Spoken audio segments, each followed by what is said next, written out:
Good morning, good evening, good afternoon, viewers and subscribers. Today we're going to be making a chicken risotto.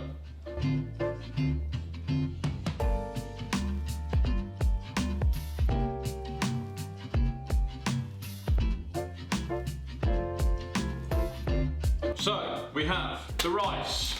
I always don't know how to say this. Arborio rice, which is proper risotto rice. We can't use any other rice. Some people say you can, some people say you can't. We need it as it's creamier and it won't dry out like any other rice would in this dish. We've got some parsley. We've got chicken stock. You can get stock cubes. I've managed to get some stock ready done. 3 shallots. I've got some peas to give a bit of sweetness to the dish at the end.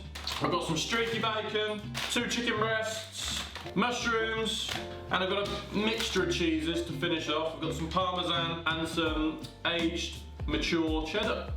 Obviously a bit of seasoning as well. Yeah, so please like, subscribe and comment on this dish if you like risotto or don't like risotto, if this has helped you.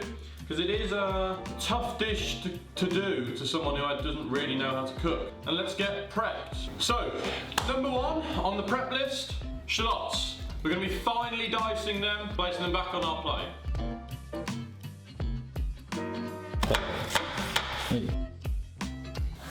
Streaky bacon, simple lardons with them. Got about 4 to 5 rashers of that. And once again, probably just going to cut it down the centre, just to create a smaller lardon. And then once we've cut them into full pieces, again we're just going to cut them into some nice small lardons. Chicken breasts, we're going to be cutting them into nice strips. Not too big at all, you can dice it, but I think just small strips will be nicer in the risotto dish. So we've got 2 nice chicken breasts from our butcher's, Lyons. Just going to cut the fillets out, and we're just going to be cutting these into strips. I'm just going to do nice long strips. The chicken breast is quite wide width-wise, so we're basically just going to cut straight through the middle, open them out, and then we're just going to cut more strips. It's only rough. We just want nice bite-sized sort of chunks. Mushrooms, just going to be slicing them. So I've just got some very small button mushrooms. You can get any mushrooms. Once again, you shouldn't really wash them because they do absorb a load of moisture. They will have a smidge of dirt on them, but once again, we live in this world where we almost don't, we're scared of anything. You need a bit of bacteria in your life. A bit of soil isn't going to kill you. Peas are already prepped. We're going to grate our cheddar. We already have the parmesan grated. We're going to just finely chop some parsley to finish off the dish to give it a nice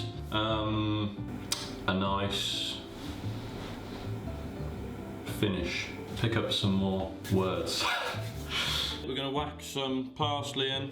I'm just going to take a few leaves off. Don't mind having some stalks in, as long as it's not the soil. We're not going to really finely chop this. It's going to be just a rough chop. I don't even mind some whole leaves in there. Okay, so here we are at the stove. This is the main part, and it does take about 20 minutes to cook. Risotto is one of my favourite dishes. I'd like to think it's my signature dish, so here goes nothing. Long story short, I don't like to cook my chicken, bacon and mushrooms in the same pan, then add the risotto, then add the stock, because you're basically going to be boiling the ingredients you fried nicely. So I'm going to fry our chicken, bacon, mushrooms in that pan. We're going to be using the shallots and white wine in our pan, which we're going to be cooking the rice in. So again, let's just start cooking and I can explain it as long as we go.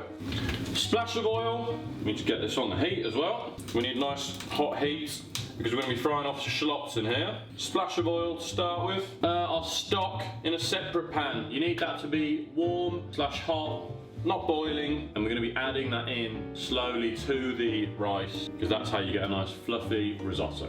Slowly but surely we will get there. Come on. Let's slide in our shallots. Just going to be frying them off for roughly 3 to 4 minutes, just so you can start smelling them. We're going to start with our rice. You're going to need about 75 grams per head, so I'm going to be cooking this for about 4 people, so we need about 300 grams. I'm just going to be doing it off the top of my head.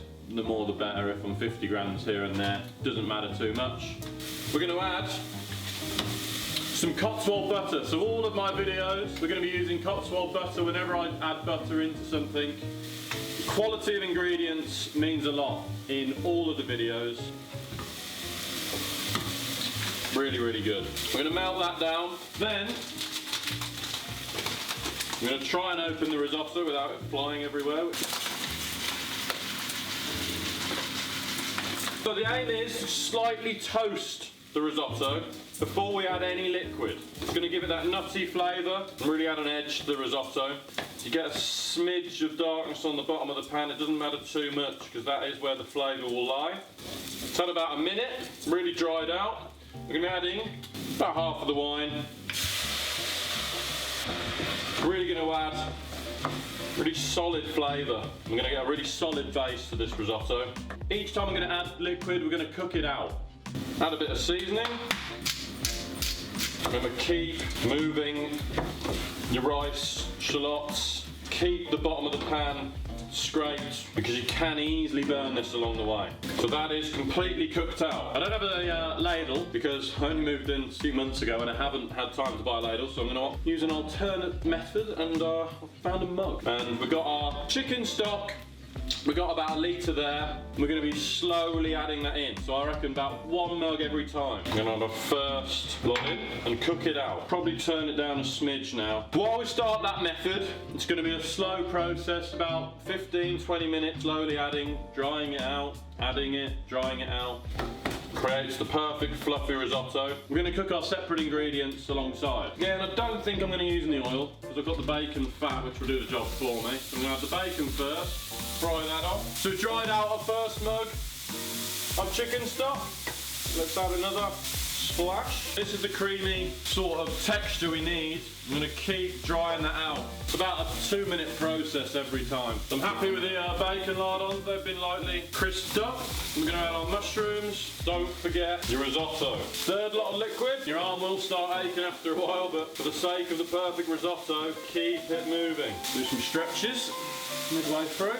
I'm happy with my mushrooms and bacon. They've toasted nicely. Got a nice golden brown colour to them. So I'm going to add our chicken. Again, there's 2 chicken breasts.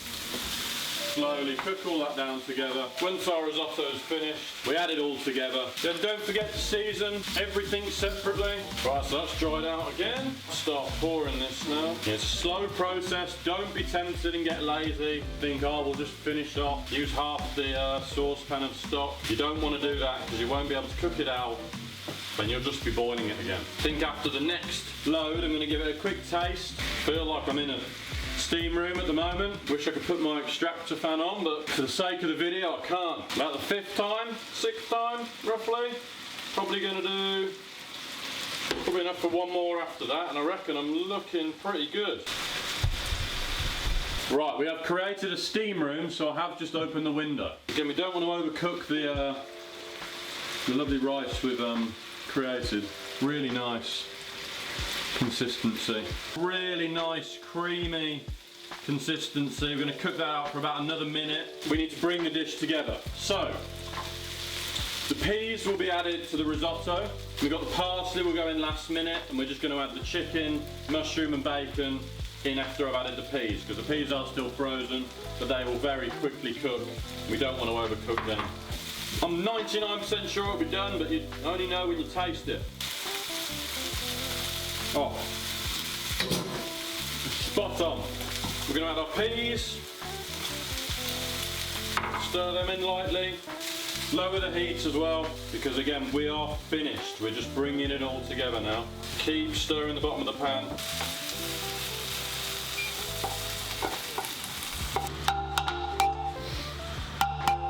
We've got this on really low now, of mixing it all together, mixing all the ingredients together. Last job, let's finish off with the parsley we prepped. with the other ingredients. And voila! After about 30 minutes of cooking, we have the most amazing risotto. Pour this out onto each plate. Yeah, we've got about 4 portions here. I'm just going to be putting 2 out and we're having 2 tomorrow. I'm just going to sprinkle a bit of parmesan, parmesan over the top, not much. We don't want to overpower a very light dish. And I have just got some mature cheddar. And I'm just going to lightly grate over to finish off the most amazing risotto you will ever cook. So please like, subscribe and comment if this has helped you cook the perfect risotto. It is a bit of more experienced cooking skills, but you will really grow your cooking skills in the kitchen after giving this a go.